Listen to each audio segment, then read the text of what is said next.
Welcome to the Whiskey Vaults. Welcome to the Whiskey Vault.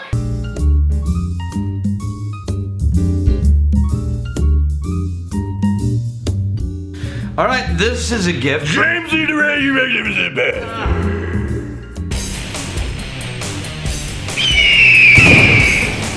I didn't even get to say it. Go ahead. I wasn't ready yet. You James E. the You hip checked me out of my video spot. I think that's against the rules. New rules. The quarterly challenge has opened up the floodgates. By the way, this fighting cock has a monkey in the tip. Oh yeah. And that's a legitimate sentence. Scott? So, James, when you sent us this whiskey, the cork connected to fighting cock had crumbled and was leaking. It's a screw cap. And I replaced it with just a cork I had so that we wouldn't lose any more whiskey. It's medication. But it's all good. We're going to set that aside. First, we're going to do Paul John Indian whiskey. Okay. This is a...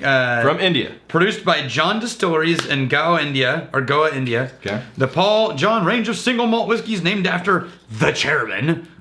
Yes. Paul John. Okay. It's a move into premium spirits. Yeah. For an Indian whiskey company. Does that mean anything? This is called, basically they're trying to make fancy whiskey now. So this is their single malt range. This is called Brilliance, which means it's their unpeated single malt. No, they made scotch. Yeah. No, they did. That was the idea. Good, because that's what they did. Yeah. Well done making scotch. What scotch did they make though? I'm wondering what this is. So, they use 6-row barley. What's the proof? From the Himalayan foothills. 92 proof, 46%. Bourbon barrels for 3 to 5 years. So this is only 3 to 5 years old. Really? This is super young compared to, you know what? Other single malts. India's super hot, man. Yeah, that's true. May have the same problem as Texas, possibly. Yeah. Where we just can't sit on them too long because they over oak. Yeah, and I'm getting that. I'm getting some of the barrel in the nose, but tropical climate means 12 to 13% evaporation. Can you imagine? That sucks. Yeah, the angel share. The angel share of 12 to 13%. Yeah. They won't have any whiskey left to bottle. I think we should go exploring and try and figure out what scotch this is comparable to. No, it's unpeated. This one is closer to an American malt than any scotch I've ever had. Which American malt? I'm getting that sort of slightly green malty note that I get on a lot of American malts. Okay, you pull out an American. I need to taste it first, but I'm actually thinking of Copper Fox right now. Copper Fox? Okay. I'm actually thinking of, what is this? No, I'm wrong. The taste, totally different. The taste is Edredor. That's my bottle of water. You had it? Oh. What are you doing, dude? Unorganizing the vault. No, it's my bottle of water for the show. That's what makes people... This is Edredor. Edredor. Yeah. Okay. I will say... Here. This is a blend of like 8 different whiskeys. Yeah. No, it's not. To really nail it. We got Glenfiddich. No, it's not Glenfiddich. Do we have unpeated Balvenie? Okay, imagine this, and that's much older. Yeah, it's pretty close. That's the Edredor 11. Well, remember, this is 11. This is only like 5. Yeah. Right? And this is actually... The younger sibling, older sibling. And the older sibling is actually not as intense on the nose. But take a sip. It has that same dried leather barrel and slight sour. This is really nice, by the way. Yeah, dude. India. Wow. India makes some shitty whiskeys, but India also makes some really amazing whiskeys. My personal favorite. See, I don't even like Edredor. I've never liked Edredor. Yeah. But much more sweeter. This is much sweeter. Wait, this is much. This is much sweeter. No, I don't think so. I think this is more sugary sweet. No, you're wrong again. We'll see. About life, really. So snobby, man. It's mostly your face. You're really like unpretentious whiskey knowledge and top shelf. Someone gave me. I think I kept it on there. Someone gave me for my chocolate snobbery. Oh, by the way, what a show that was. Oh, the chocolate. Oh, yeah, that was a train wreck. God, we're not doing chocolate again. Cause here's my thought process. We're halfway through the chocolate. You bought like 15 chocolates. We don't feel good. I was like, Daniel, you could have gotten three, Yeah. 4 if you're feeling crazy. But how do we talk about it? We don't. We just eat the don't damn feel chocolate. good. It's not the point. I felt bad after the third chocolate. like- I was over it. And yeah, we're supposed to give tasting notes on these things. And And we found out we were supposed to let them sit in your mouths. Oh yeah, instead of chewing. I never reach for chocolate ever in my day-to-day life. Nah, me It's either. just not a thing that I do. I So, avoid hey, it. let's do an entire episode where we shove our damn faces Hey, next quarter, let's do a barbecue challenge. full of chocolate. Maybe we do it on site in Lockhart. Because there are 8 barbecue joints in Lockhart.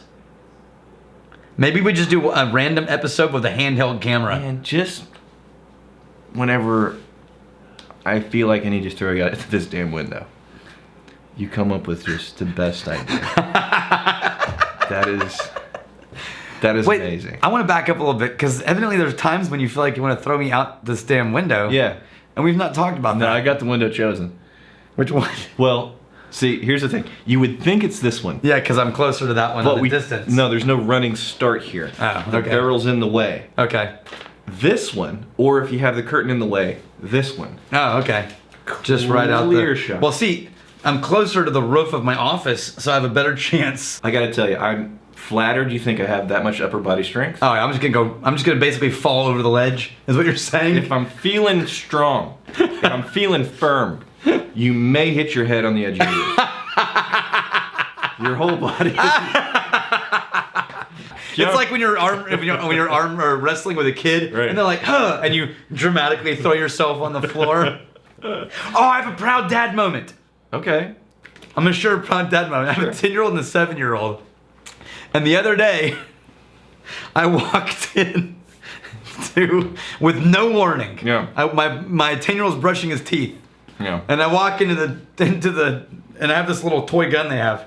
I walk into the bathroom where he's brushing his teeth, and I point the gun out and I go, bam, bam, bam. And he looks at me for a second, and then he goes, oh, and he falls on the ground with no warning. Like I didn't give him any shot, just falls on the ground. Yeah. And I kind of smile, and I walk into the bedroom where Cash is changing his clothes, and he's putting on his PJs, and I go, Cash, and he looks up, and I go, bam, bam, bam, and he goes, oh, and he falls on the floor. And I walk back into the kitchen, I'm like, I have completed my purpose as a Yes. father. Both of them reacted as if it was real with no warning of any kind. Your fatherly duties are done. And they just hit double digits. But that was so funny. Yeah. I couldn't have planned that better. Mission accomplished. Like, hey, I'm gonna pretend shoot you guys, and you're gonna pretend fall down. Kyung Cho has a suggestion. Stop chewing the dark chocolates. I know. Instead, just press it against the roof of your mouth and let it melt out. It sounds like it takes a long time, man. The reason is that if you physically smash the chocolate, I want to say cocoa, not Yeah, cocoa butter has effectively melted, so you're just getting a tongue full of bitter, burnt chocolate solids. Imagine swirling dried chili powder in cold butter and chilling it. If you just chew it down cold, the butter won't melt, and you're just getting the chili hitting your tongue as you expose them to the surface. Oh, interesting. Yeah. But if you let it, I'm not doing the chocolate episode It's again. essentially like squeezing the tea bag instead of letting it just let the tea. Yeah. So in whiskey parlance, chewing dark chocolate is like shooting cask-strength whiskey with cotton mouth and then compiling tasting notes. Oh, yeah, see? Fair enough, yeah. I think that's fair. Well, part of the QC is to learn things. That's true. Yeah. Okay, so here's the thing: we're moving to Fighting Cock Bourbon, otherwise known in the industry as the Kickin' Chicken. This one? Yeah, this one. Let's get Okay. that one aside. Now, this is a $20 bourbon, Really? and I'll tell you, we just had this bourbon at a tasting with Gordon Atkinson and the Yes. San Antonio Whiskey Club. Yeah. And this was one of the ones we did comparisons on. This came out ahead of everything we compared it to in its category on a blind tasting. Interesting. Yeah. Fighting Cock. Yes. Now this is a Heaven Hill brand. Why is the cock so And it was angry? actually created to compete with Wild Turkey. Oh, so Fighting Cock, Wild Turkey. Yeah, right. Man, I don't know. I think they may be doing a disservice if something's that good. It's 103 proof. Well, Wild Turkey 101 is good too. Yeah, Wild Turkey was one of So- one. But to actually do an also ran whiskey, to also do a, I'm not gonna say Me Too, that's all politically loaded. To also do not a copycat, but a whiskey that's answering an established brand. I don't know, I think Fighting Cock could have been something I like that they did it at 103. more original and interesting. So this is a high proof, right? High proof, and it's dark for 75% corn, 13% rye, 12% malted barley. for a budget whiskey. Yeah, now that used to carry a 6-year-old age statement. Yeah, took that It off. doesn't anymore. We know it's at least 4, but Yeah. that's all we know. Sure. Nate G, I love it. Daniel hates whiskey snobs, yet somehow he knows nothing about chocolate, and he's a huge chocolate snob. Yeah. I think a ban is in order for Daniel in the chocolate vault. Here's the funny thing is, me being a snob about chocolate is like somebody who only drinks Fireball being a snob about whiskey. Because I only like this most generic of milk chocolate. You do, man. Yeah. Like, I'm not even a chocolate guy, and I know milk chocolate's that's not how you do it. I know, it's really not. That's my thing. We should have just given you some M&Ms. Like, go sit down. Dude, this is spicy in the Eat nose. the M&Ms. It's got to be that high proof. It's dark, though. There's a lot of dark wood and fruit notes in there. This is what we're doing. We are comparing this to Wild Turkey. Yeah, of course. Yes. But I want to give it fair tasting notes first. Of course, yeah. Ah! Barrel and apple. That's spicy, though. Barrel apple cherry. That's got to be the high proof. Classic bourbon flavors. Yeah, but I'm getting a bitter aftertaste that's very nail polishy. I'm getting the classic bourbon flavors. Yep. The barrel, the Nutty. apple, the cherry, a little bit of nuttiness. And the finish is not amazing for me. Yeah, the finish leaves something to be desired. The fin- Now, for $20. But yes, if we're comparing this on the $20 standard, Then hell yes. it's pretty damn nice. Okay. The Here's the 101. Wild Turkey 101. The 101 is specifically the one they. Yeah, this. that's the entry level, Okay. right? Yeah. Okay. Yeah. Ooh. Oh, wait. Oh, yeah. Wow. Man, that really is a direct competitor. I mean, I'd have a hard time picking those two out of a lineup. Yeah, I'd agree. This one is a little more cherry than the Wild Turkey. Yes. Honestly, the Wild Turkey. Mm-hmm. More Western. More cowboy. Let's do this. I think the Fighting Cock is a friendlier whiskey. Hand it to me. Okay. Yeah. I gotta remember. Blind tasting notes. Do not change hands on those because I have them marked by what I handed to what. So, I like this one better. I think this is Fighting Cock and this is 101. I think you're right. Okay, I like the 101 better. They are close. Why? This has, on the end, on that finish we were talking about, less of an aggressive bitiness, and the 101 is a little bit more Dolphin Smooth. It's not Dolphin Smooth. It is. Yeah. You know what? It does. The Wild Turkey 101 has a more cohesive flavor profile. It does. In that it feels unified and balanced. You know what? It feels like this one's fighting you. It does. It's comparatively, it lacks balance. And it's fighting. It's fighting you. Like a... Milos Lukic, I've just had my first glass of Lafroig 10. Yes, well done you. I'm typing this from a pub. I freaking love it. And I am definitely getting a bottle of this. Thanks, guys. If it weren't for you, I would never have known this type of whiskey even exists. Yes. It's like a whole new world has been opened up to me, and I'm so excited right now. Man, there's so many good ones. And that was from watching our top 10 whiskeys for beginners thing. Awesome. Yeah, so... Pat McDermott. This episode has led me to the realization that Rex only thinks he is a mooch. In reality, he is Daniel's official taster. Yeah, wait for this. An open bottle of whiskey shows up. Daniel noses and gives a long-winded history lesson until Rex gives up and takes a sip. Then seeing that Rex doesn't cack. He said cack. Daniel gives in, damn clever, Whittington. Damn clever. I wait till you take the first step. That is really funny.